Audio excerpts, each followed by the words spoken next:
Hello పిల్లలు, ఇవాళ నేను మీకు వినిపించబోయే కథ ప్రఖ్యాత ఆంగ్ల రచయిత Ruskin Bond, famous English author. అతను రాసినటువంటి ఒక కథని మీకు ఇవాళ నేను చెప్తాను. అని ఎన్నో పిల్లల కథల్ని రాశారు. ఎక్కువగా హిమాలయ పర్వత ప్రాంతాలని, అక్కడ ఉన్నటువంటి సుందరమైన దృశ్యాలని ఆయన కథల్లో వర్ణించారు. ఇవాళ నేను చెప్పబోయే కథ పేరు ఏ స్పెషల్ ట్రీ, ప్రత్యేకమైన చెట్టు. ఇక కథలోకి వెళదామా? ఒకరోజు రాకేష్ అనే ఒక 6 ఏళ్ల బాబు వాళ్ళ ఇంటికి నడుచుకొని వెళ్తున్నాడు. ఈ బాబు ముస్సోరీ అనే నగరంలో ఉంటున్నాడు. ఈ ముస్సోరీ నగరం ఎక్కడుందో మీకు తెలుసు కదా, మన భారతదేశంలోని ఉత్తరాఖండ్ రాష్ట్రంలో ఈ ముస్సోరీ నగరం ఉన్నది. ఈ నగరం కూడా హిమాలయ పర్వత శ్రేణుల్లో ఉన్నటువంటి ఒక సుందరమైన నగరం. ఈ నగరాన్ని మనం క్వీన్ ఆఫ్ హిల్స్ అని కూడా పిలుస్తాం. అయితే ఈ ముస్సోరీ నగరంలోని బాజార్లో చెర్రీ పళ్ళని కొనుక్కొని వాటిని తింటూ వాళ్ళ ఇంటికి నడుచుకొని వెళ్తున్నాడు. చెర్రీ పళ్ళు అంటే మీకు తెలుసు కదా అవి ఎలా ఉంటాయో, చిన్నవిగా, ఎర్రగా, కొంచెం తీయగా, కొంచెం వగరుగా ఉంటాయి. ఆ పళ్ళని తింటూ వాడు బజార్లో నడుచుకుంటూ వాళ్ళ ఇంటికి వెళ్ళాడు.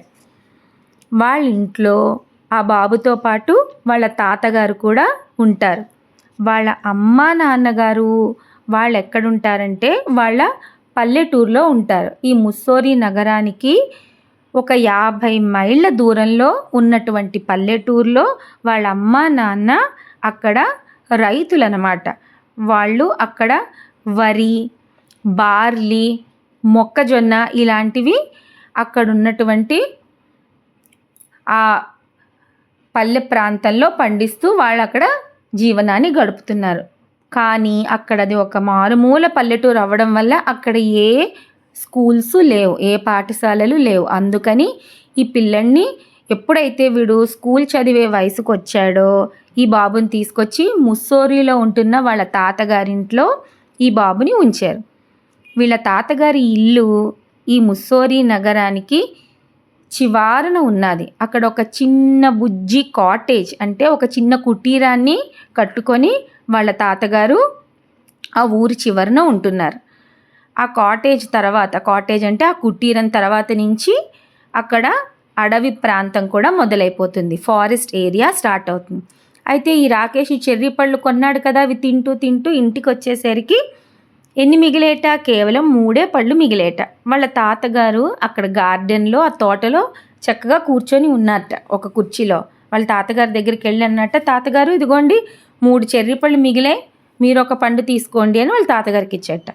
ఇక 2 పళ్ళని వాడు వెంటనే ఆ మాంతం నోట్లో వేసేసుకొని ఏం చేశాడట, అలాగా ఆ పళ్ళని తింటూ ఒక గింజని బయటికి ఉమ్మీసేట, ఇంకో గింజని మాత్రం అలా నోట్లో పెట్టుకొని అలాగా వాటిని అలా తింటూ ఆడిస్తూ నోట్లోని ఆ గింజను అలాగే ఉంచేట. మీరు కూడా అలాగే చేస్తూ ఉంటారు కదా, ఎప్పుడైనా ఏమైనా తిన్నా చిన్న సీడ్ గింజ కానీ మిగిలిపోతే దాన్ని నోట్లో అలా ఉంచుకొని అలాగా వాడు కూడా ఆ గింజను అలా నోట్లో పెట్టుకొని ఆడుకుంటూ చివరికి ఏం చేసాడట, ఆ గింజని చేతిలోకి తీసుకున్నట్ట.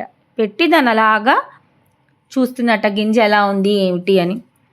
వెంటనే వాళ్ళ తాతగారిని అడిగేట, తాతగారు ఈ చెర్రీ సీడ్స్ లక్కీయేనా, మనకేమైనా లక్ని తీసుకొస్తాయా అంటే వాళ్ళ తాతగారు అన్నారట, ఖచ్చితంగా తీసుకొస్తాయి నాన్న అంటే, అయితే నేను వీటిని దాచుకుంటాను, ఈ సీడ్ని ఈ గింజని దాచుకుంటాను అన్నట్ట.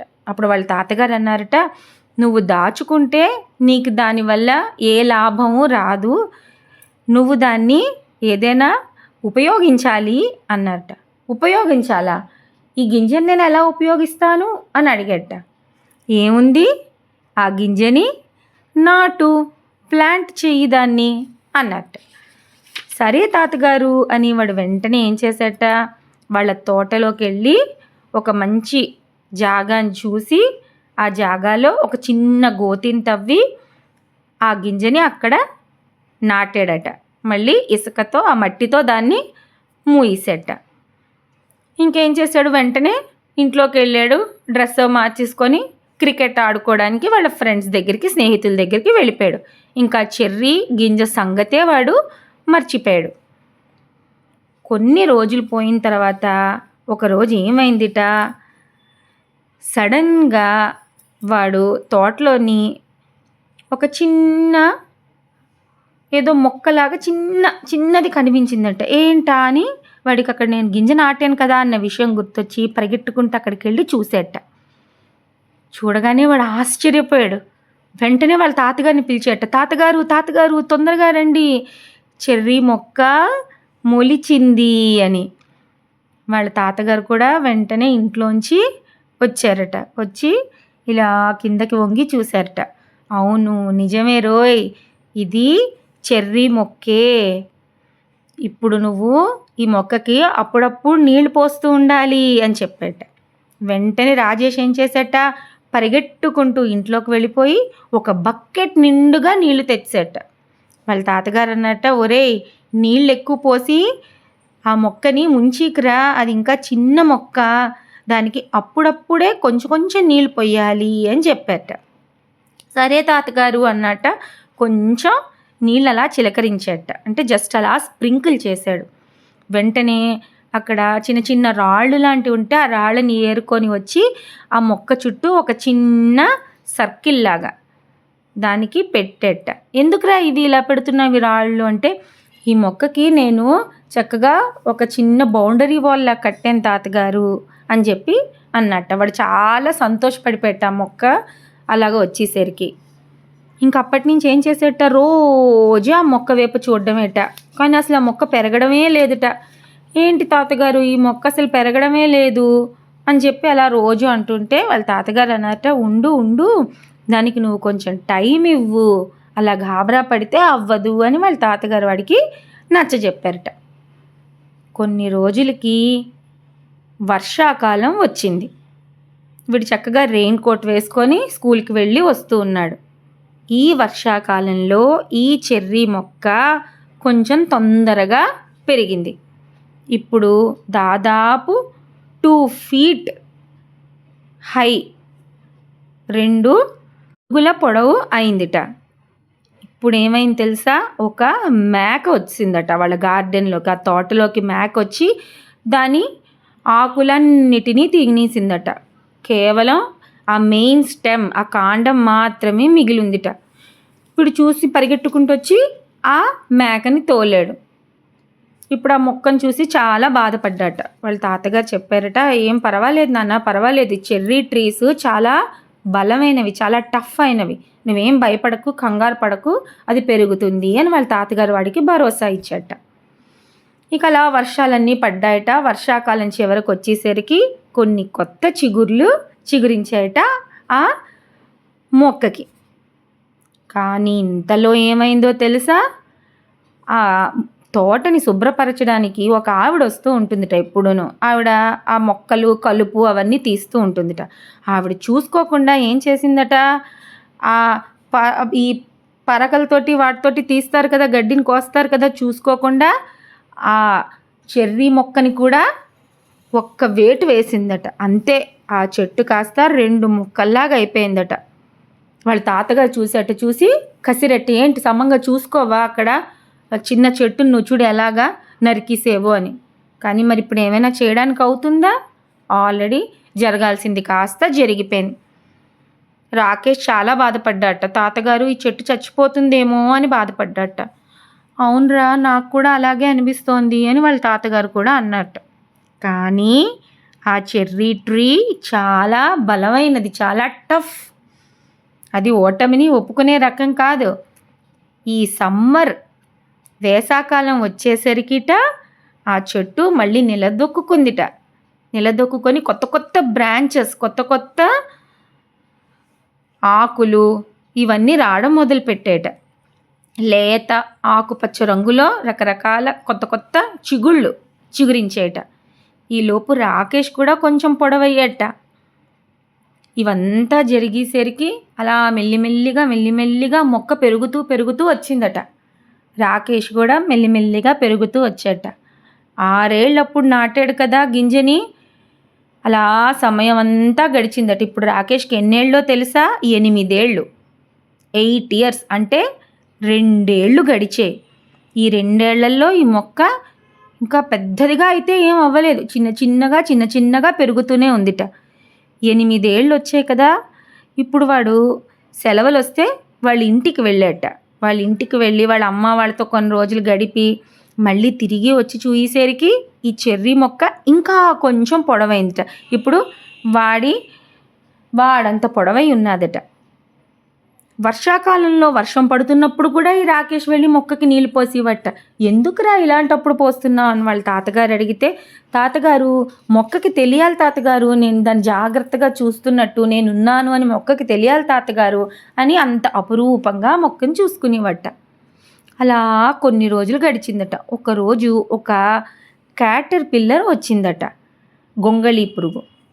ఆ క్యాటర్ పిల్లర్ వచ్చేసరికి వాడు ఏం చేసేట, వెంటనే ఆ గొంగళి పురుగు ఆ క్యాటర్ పిల్లర్ని తీసేసి పక్కకు పడేసేట. లేకపోతే ఏం చేస్తుంది, ఆ గొంగళి పురుగు మొత్తం ఆకులన్నిటిని తినిస్తుంది కదా. అందుకు ఆ క్యాటర్ పిల్లర్ని, ఆ గొంగళి పురుగుని తీసి పక్కన పడేసి, నువ్వు సీతాకోక చిలుకలా మారిన తర్వాత, బటర్ఫ్లైగా మారిన తర్వాత అప్పుడు ఈ మొక్క మీదకి రా అని చెప్పేట. అంటే అంత జాగ్రత్తగా కాపాడుకుంటూ వచ్చాట ఆ మొక్కని.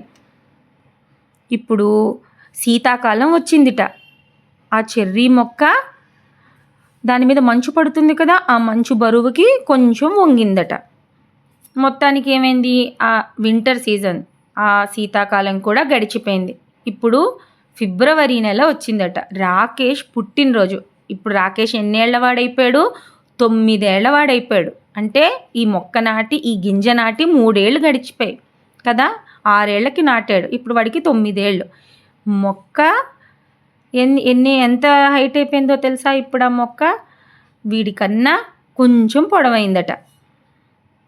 ఒకరోజు ఏమైందిట, తాతగారు ఒక ఉదయం పూట తోటలోకి రాగానే అక్కడ ఒక చిన్న చెర్రీ పండు కనిపించిందట, చిన్నది. వెంటనే రాకేష్ని పిలిచేట, రాకేష్ తొందరగా రా అని. రాకేష్ పరిగెట్టుకుంటూ వచ్చేట. అక్కడ చూసేట, అద్భుతంలా అనిపించిందట. ఆ చిన్న చెర్రీ పండుని చూసేసరికి ఒక చిన్న పింక్ కలర్లో ఉందట, అది పేల్ పింక్ కలర్లో. ఆ వచ్చే ఏడు ఇంకా బోళ్ళన్నీ చిన్న చెర్రీ పళ్ళు పూచాయట. ఇప్పుడు చూస్తే ఆ చెట్టు రాకేష్ కన్నా పొడవుగా ఉందిట. చూస్తే వయసులో రాకేష్ కన్నా చాలా చిన్నది, అవునా? అయినా సరే రాకేష్ కన్నా పొడవైపోయింది. ఇంకా నెక్స్ట్ ఇయర్కి ఇప్పుడు తాతగారి కన్నా పొడవైపోయిందిట ఆ చెట్టు. రాకేష్ కూడా పొడవవుతున్నట్ట. ఇప్పుడు వాడు జంప్ చేసి గెంతి ఆ చెట్టును అందుకోగలుస్తున్నట్ట, ఆ చెట్టు పై భాగాన్ని. అలాగే బోళ్ళని పుస్తకాలు కూడా చదువుతున్నట్ట. వాడు పెద్దవాడయ్యాడు, ఈ చెట్టు కూడా పెరుగుతూ ఉందిట. ఇప్పుడు బోళ్ళని పక్షులు కూడా ఆ చెట్టు మీద వాళ్తున్నాయట. ఇంకో వచ్చే సమ్మర్ సీజన్లో, వేసాకాలంలో బోళ్ళని చెర్రీ పళ్ళు ఆ చెట్టు నిండా పూసాయట. రాకేష్ ఏం చేసేట, కొంచెం పెద్దవయ్యాయి కదా, వాటిని తీసుకొని నోట్లో పెట్టుకున్నట్ట. పెట్టుకొని వెంటనే చాలా చేదుగా ఉంది అని దాన్ని బయటికి ఉమ్మేసేట. చాలా వగరుగా ఉంది తాతగారు అని. అవును నాన్న, ఇలాగే ఉంటాయి మొదట్లో, వచ్చే ఏడుకి మంచి తీయనైన చెర్రీ పళ్ళు నీకు వస్తాయి అని చెప్పారట వాళ్ళ తాతగారు. ఆ మరుసటి ఏడు వచ్చినటువంటి చెర్రీ పళ్ళు తీయగా ఉన్నాయి. రకరకాల పక్షులన్నీ వచ్చి ఆ చెట్టు మీద వాలివట. ప్రతి సమ్మర్ సీజన్లోని, అంటే వేసాకాలంలోని, రాకేష్ వాళ్ళ తాతగారు ఇద్దరూ వచ్చి ఆ చెట్టు తాలూకా నీడలో హాయిగా కూర్చునేవారట. ఆ తోటలో అన్నిటికన్నా చాలా ఇష్టమైన ప్రదేశం వాళ్ళకి ఈ చెర్రీ చెట్టు కిందన కూర్చోవడమే. అప్పుడు వాళ్ళ తాతగారు వాడిని అడిగాడట, రాకేష్ మనకి ఎందుకురా ఈ ప్లేస్ అంటే, ఈ చోటంటే మనకి ఇంత ఇష్టము, నువ్వు చెప్పగలవా అని అంటే, అప్పుడు రాకేష్ అన్నట్ట, ఎందుకంటే ఇది నేను నాటిన చెట్టు కదా తాతగారు, అందుకే నాకు, అలాగే మీకు కూడా ఈ చెట్టన్నా, ఈ చెట్టు కింద ఉన్న జాగా అన్న అంత ఇష్టం అని చెప్పారట. అవును, అందుకే ఇది మన స్పెషల్ ట్రీ, ప్రత్యేకమైన చెట్టు అని తాతగారు వాడితో అన్నారట. అది పిల్లలు, ఈ స్పెషల్ ట్రీ అనేటువంటి కథ, రస్కిన్ బాండ్ రాసిన కథ. అయితే ఈ కథలో మనం తెలుసుకోవాల్సిన కొన్ని మంచి విషయాలు ఉన్నాయి. అవేంటో తెలుసా? దేనికైనా సరే మనకి ఓర్పు అనేటువంటిది చాలా ముఖ్యం. ఇప్పుడు వాడు ఆ గింజను ఎప్పుడు నాటాడు? 6 ఏళ్ళప్పుడు నాటాడు. మంచి పండు వాడి చేతికొచ్చేసరికి ఎన్నేళ్ళు పట్టింది? దగ్గర దగ్గర ఒక 5, 6 ఏళ్ళు పట్టింది. ఆ మొక్క కూడా పెరగడానికి మొదట్లో చాలా సమయం తీసుకున్నది. అది గట్టిగా భూమిలో నిలదొక్కున్న తర్వాత అది బాగా పెరిగింది. అది చెర్రీ మొక్క తాలూకా లక్షణం. అలాగే కొన్నిసార్లు మనకి కొన్ని విషయాల్లో ఓర్పు అనేటువంటిది చాలా ముఖ్యం మన జీవితంలో కానీ, మనం ఏ పని చేసినప్పుడు కానీ. ఈ చెట్టు కూడా ఎన్ని ప్రమాదాల్ని ఎదుర్కొన్నది. ఒకసారి మేకొచ్చి తినేసింది, ఒకసారి ఒక ఆవిడ వచ్చి ఆ మొక్కని నరికేసింది. అయినా సరే ఓటమిని ఒప్పుకోకుండా ఆ చెట్టు పెరిగి పెద్దదైంది. కాబట్టి మన జీవితంలో కూడా మనకి కష్టాలు అలాంటివి ఎదురైనప్పుడు మనం ఓడిపోకుండా ధైర్యంగా వాటన్నిటిని ఎదుర్కొని ముందుకు వెళ్ళాలి. ఓర్పుతో మనం అనుకున్నవి సాధించి తీరాలి. ఈ కథ మీకు నచ్చిందా పిల్లలు? నచ్చితే ఈ కథని లైక్ చేసి మీ స్నేహితులతో కూడా పంచుకోండి. మీరేమనుకుంటున్నారో కామెంట్స్లో తెలియజేయండి. ఉంటాను. బాయ్.